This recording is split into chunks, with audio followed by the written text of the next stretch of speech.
కోపం అనేది చాలా రోగాలకు నాంది. అంటే కోపం వల్ల చాలా ఎక్కువ రోగాలు మనకొస్తాయని కొన్ని అధ్యయనాలు చెబుతున్నాయి. వాటిలో ముఖ్యంగా బీపీ. హాయ్ ఫ్రెండ్స్, ఎలా ఉన్నారు? బీపీ ఎందుకొస్తుంది? ముఖ్యంగా బీపీలో ప్రతిరోజు హెచ్చుతగ్గులు ఎందుకుంటాయి? ఒకసారి ఎక్కువ, ఒకసారి తక్కువ, ఇలా ఎందుకు జరుగుతుంది? బీపీ వచ్చినప్పుడు ఎలాంటి జాగ్రత్తలు తీసుకోవాలి? బీపీ ఉన్నవాళ్లు కొన్ని తప్పులు చేస్తే పక్షవాతం వచ్చే అవకాశం కూడా ఎక్కువ అంటున్నారు వైద్య నిపుణులు. మరి అలా ఎందుకు జరుగుతుంది? ఎలాంటి తప్పులు చేస్తే పక్షవాతానికి గురవుతాం? ఇలాంటి బీపీకి సంబంధించిన పూర్తి వివరాలు ఈనాటి వీడియోలో చూద్దాం. కాబట్టి వీడియో స్కిప్ చేయకుండా చివరి వరకు చూడండి. ఈ రోజుల్లో బీపీ అనేది సర్వసాధారణమైపోయింది. వయసుతో నిమిత్తం లేకుండా అందరూ బీపీ బారిన పడుతున్నారు. కాబట్టి అందరూ ఈ విషయాలు తెలుసుకుని అవగాహన పెంచుకోవడం చాలా ముఖ్యం. అందుకనే చివరి వరకు స్కిప్ చేయకుండా చూడండి. అలాగే మన ఛానల్ ని ఎవరైనా ఫస్ట్ టైం గనక చూస్తుంటే సబ్స్క్రైబ్ చేసుకోవడం మర్చిపోకండి. పక్కనే గంట సింబల్ కనిపిస్తోంది కదా, దాన్ని ప్రెస్ చేసి ఆల్ నోటిఫికేషన్ ఆన్ చేసుకుంటే మేమెప్పుడు వీడియో అప్లోడ్ చేసినా నోటిఫికేషన్ ద్వారా ముందుగా మీ ఫోన్లోకే వస్తుంది, మీరు చూడొచ్చు. అంతేకాదు ఫ్రెండ్స్, మాదొక చిన్న రిక్వెస్ట్, ఈ వీడియో నచ్చితే లైక్ చేయడం మర్చిపోకండి. మీ లైక్ మాకెంతో మోటివేషన్ ఇస్తుంది ఇలాంటి మరిన్ని వీడియోలు చేయడానికి. అలాగే మీ లైక్ వల్ల ఈ వీడియో మరికొందరి దాకా చేరుతుంది కూడా. కాబట్టి మర్చిపోకుండా లైక్ చేయండి. ఇక టాపిక్ లోకి అయితే వెళదాం. ఫ్రెండ్స్, మనలో చాలా మందికి బీపీ ఉన్నట్టు కూడా తెలియదు. కానీ భయంకరమైన నిజమేంటంటే మన దేశంలో 30% జనాభా అధిక రక్తపోటుతో బాధపడుతున్నారు. అధిక రక్తపోటు ఉన్నవారిలో దాదాపు సగం మంది ప్రజలకు తమకు అధిక రక్తపోటు ఉన్నట్టు తెలియదు. తెలిసిన వారిలో దాదాపు సగం మంది ప్రజలకు చికిత్స సరిగా తీసుకోకపోవడం వల్ల అది అదుపులోకి రావడం లేదు. పూర్వకాలంలో అంటే మన అమ్మమ్మ నానమ్మల కాలంలో 60 ఏళ్ల పైబడ్డ వాళ్లకి బీపీ సమస్యలు వచ్చేవి. అవి కూడా చాలా తక్కువ మందికే వచ్చేవి. కానీ ఈ రోజుల్లో 30 ఏళ్లు దాటిన వాళ్లకు కూడా బీపీ అనే మాట మనకు వినపడుతోంది. సాధారణ రక్తపోటు 120/80, అయితే 140/90 కన్నా ఎక్కువ రక్తపోటు ఉన్నప్పుడు 3 వేర్వేరు సందర్భాల్లో పరీక్ష చేసి రక్తపోటు ఉన్నట్టు నిర్ధారించి మందులు ప్రారంభిస్తారు. 120/80 నుండి 140/90 మధ్యలో రక్తపోటు ఉన్నట్టయితే జీవనశైలి, ఆహారపు అలవాట్లలో మార్పులతో తరచూ పరీక్ష చేసుకుంటూ ఉండాలి. కొన్ని సందర్భాల్లో కేవలం ఆస్పత్రిలో మాత్రమే బీపీ ఎక్కువగా నమోదయ్యే అవకాశం ఉంటుంది. దాన్ని వైట్ కోట్ హైపర్ టెన్షన్ అంటారు. అంటే హాస్పిటల్ చూడగానే బీపీ ఎక్కువగా రేజ్ అవుతూ ఉంటుంది కొంతమందికి. అలాంటి అనుమానం ఉన్నప్పుడు ఇంట్లోనే బీపీ చెక్ చేసుకోమని డాక్టర్లు చెబుతూ ఉంటారు. ఇలా ఇంట్లో చెక్ చేసుకునేటప్పుడు ఒకసారి ఒకలాగా, మరొకసారి మరోలాగా కనిపిస్తుంది బీపీ. ఈ మధ్య కాలంలో 24 గంటలు రక్తపోటు పర్యవేక్షించే పరికరాలు అందుబాటులో ఉన్నాయి. వీటి సాయంతో ఏ సమయంలో రక్తపోటు పెరుగుతుంది అనేది గమనిస్తూ ఆ సమయంలో అదుపు చేయడానికి తగిన చర్యలు తీసుకోవాలి. ఇక బీపీ అనేది 2 విధాలుగా ఉంటుంది: లో బీపీ, హై బీపీ. నిర్లక్ష్యం చేస్తే ఈ రెండూ కూడా డేంజరే. ముందుగా మనం నిర్ధారించుకుంటే తొందరగా ఈ బీపీని కంట్రోల్లో ఉంచుకోవచ్చు.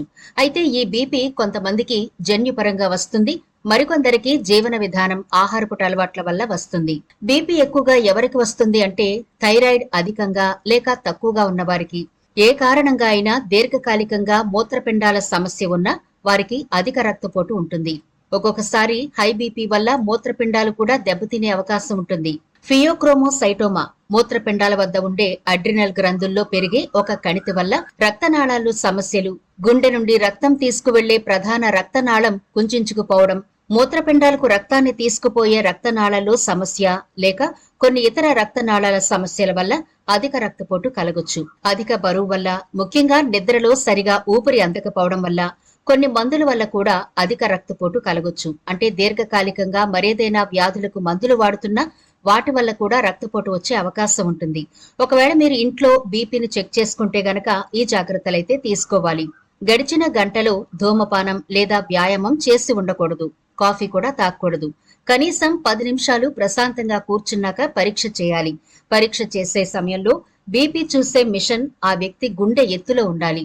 ఆ వ్యక్తి పాదాలు పూర్తిగా నేల మీద ఉండాలి. అయితే వెనక ఆసరాగా ఉండాలి. చెయ్యి ఎక్కడైనా ఆసరాతో పెట్టి ఉండాలి. బీపీ చూసే సమయంలో కదలకుండా, మాట్లాడకుండా ఉండాలి. అధిక రక్తపోటు వల్ల కలిగే ప్రమాదాలు చాలా ఉన్నాయండి. అదుపులో లేని రక్తపోటు వల్ల రక్తనాళాల్లో కొవ్వు పేరుకోవడం, పక్షవాతం, గుండెపోటు లాంటి అత్యవసర పరిస్థితులు కలగొచ్చు.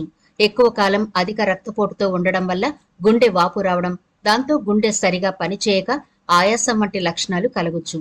మూత్రపిండాలు సరిగా పనిచేయకపోవడం వల్ల దీర్ఘకాలికంగా డయాలసిస్ చేసుకునే అవకాశం కూడా కలగొచ్చు.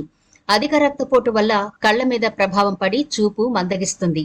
ఒక్కసారిగా రక్తపోటు చాలా ఎక్కువగా అవ్వడం వల్ల మెదడు సరిగా పనిచేయకుండా స్పృహ కోల్పోయే ప్రమాదం ఉంది. అధిక రక్తపోటు వల్ల జ్ఞాపక శక్తి మందగించే అవకాశం ఉంది. ఇక బీపీ వచ్చింది అని నిర్ధారించుకున్న తర్వాత డాక్టర్లు మనకు టాబ్లెట్లు వాడమని చెబుతారు. అయితే ఈ టాబ్లెట్లు వాడడంలోనే మనం బీపీని కంట్రోల్లో ఉంచుకోవడం లేదా పెంచుకోవడం అనేది జరుగుతుంది. ముఖ్యంగా ఉదయం పూట సాధ్యమైనంత తొందరగా అంటే 4 గంటల నుండి 6 గంటల లోపు బీపీ టాబ్లెట్ గనక మీరు వేసుకుంటే ఆ రోజంతా కూడా బీపీ చక్కగా కంట్రోల్లో ఉంటుంది. అలా కాకుండా బ్రేక్ఫాస్ట్ చేసి ఆ తర్వాత బీపీ టాబ్లెట్ వేసుకుంటాము అంటే గనక ఉదయం 4 గంటల నుంచి 6 గంటల మధ్యలో బీపీ ఎక్కువగా ఉంటుంది. ఆ టైంలో ఉండే బీపీ మీరు టాబ్లెట్ వేసుకునే వరకు కూడా మీ బాడీలో అలానే ఉండి మన ఆర్గాన్స్ ని డ్యామేజ్ చేసే పనిలో ఉంటుంది. కాబట్టి మీరు ఉదయం 4 గంటల నుంచి 6 గంటల మధ్యలో బీపీ టాబ్లెట్ వేసుకుంటే రోజంతా అంటే మళ్లీ రాత్రి పడుకునే వరకు కూడా మీ బీపీ చక్కగా కంట్రోల్లో ఉంటుంది. ఇలా ఉదయం పూట వేసుకున్న బీపీ టాబ్లెట్ ఒక 12 గంటల పాటు మనకి చక్కగా పనిచేస్తుంది. 12 గంటలు దాటిన తర్వాత మళ్లీ బీపీ పెరిగే అవకాశం ఉంటుంది. కాబట్టి రాత్రిపూట కూడా తొందరగానే బీపీ టాబ్లెట్ వేసుకోండి. ఇలా చేయడం వల్ల బీపీ వల్ల మన అవయవాలు డ్యామేజ్ అవ్వకుండా మనం కాపాడుకోవచ్చు. అలాగే బీపీ టాబ్లెట్ కొంతమందికి ఒక పూట మాత్రమే వేసుకుని బీపీ నాకు తక్కువే ఉంది, కంట్రోల్లోనే ఉంది కదా, నేను బానే ఉన్నాను కదా అనే భ్రమలో బ్రతికేస్తూ ఉంటారు. అలా కాకుండా బీపీ అనేది వస్తే గనక ఖచ్చితంగా హెచ్చు తగ్గులు కలుగుతూ ఉంటాయి. అంటే ఒకసారి హై అయిపోతుంది, ఇంకొకసారి లో అయిపోతుంది.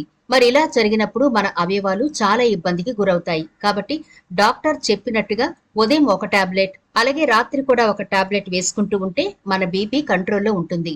మన అవయవాలు కూడా డ్యామేజ్ అవ్వకుండా కాపాడుకోగలుగుతాం.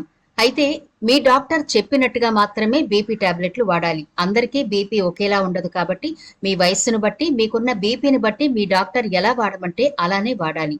ఇక మన దేశంలో రక్తపోటు కారణం అధికంగా ఉప్పు తినడమే. ఉప్పు తినడాన్ని తగ్గిస్తే బీపీ కూడా తగ్గుతుందని పరిశోధనలు చెబుతున్నాయి. ప్రతి మనిషికి రోజుకు 2.5 గ్రాముల ఉప్పు అవసరం. ప్రపంచ ఆరోగ్య సంస్థ గరిష్టంగా రోజుకు 5 గ్రాముల వరకు ఉప్పు తీసుకోవచ్చు అని సూచించింది. అయితే మన దేశంలో సగటున ప్రతి మనిషి 10 గ్రాముల వరకు ఉప్పు తింటున్నారు. దీనివల్ల ఆరోగ్య సమస్యలు కలుగుతాయి. అధిక మోతాదులో పళ్లు తీసుకుంటే ఉప్పు తినడాన్ని అలాగే రక్తపోటును తగ్గించుకోవచ్చు. అధిక రక్తపోటుకు మరో ముఖ్య కారణం ఏంటంటే పొగాకు నమలడం లేక ధూమపానం చేయడం.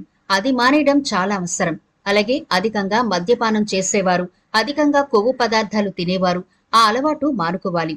మాత్రలు వేసుకున్నప్పుడు రక్తపోటు అదుపులో ఉంది అంటే దాని అర్థం మాత్రలు క్రమం తప్పకుండా వాడుకోవాలి అని. అదుపులో ఉంది అని మాత్రలు మానేస్తే అత్యవసర ప్రమాదకర పరిస్థితి కలిగే అవకాశం ఉంటుంది.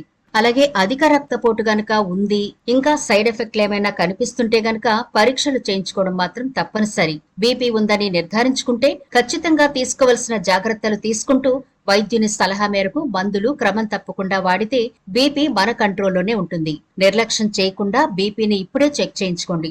దానికి తగిన విధంగా ఆహారపు అలవాట్లు, జీవన విధానం మార్చుకుంటూ క్రమం తప్పకుండా వ్యాయామం చేస్తూ బీపీని కంట్రోల్లో ఉంచుకుంటే మన ఆరోగ్యానికి వచ్చిన ఎలాంటి డోకా ఉండదు.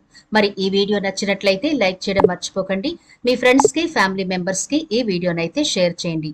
ఛానల్ ని సబ్స్క్రైబ్ చేయడం మర్చిపోకండి. మరో ఇంట్రెస్టింగ్ వీడియోతో మళ్ళీ కలుద్దాం.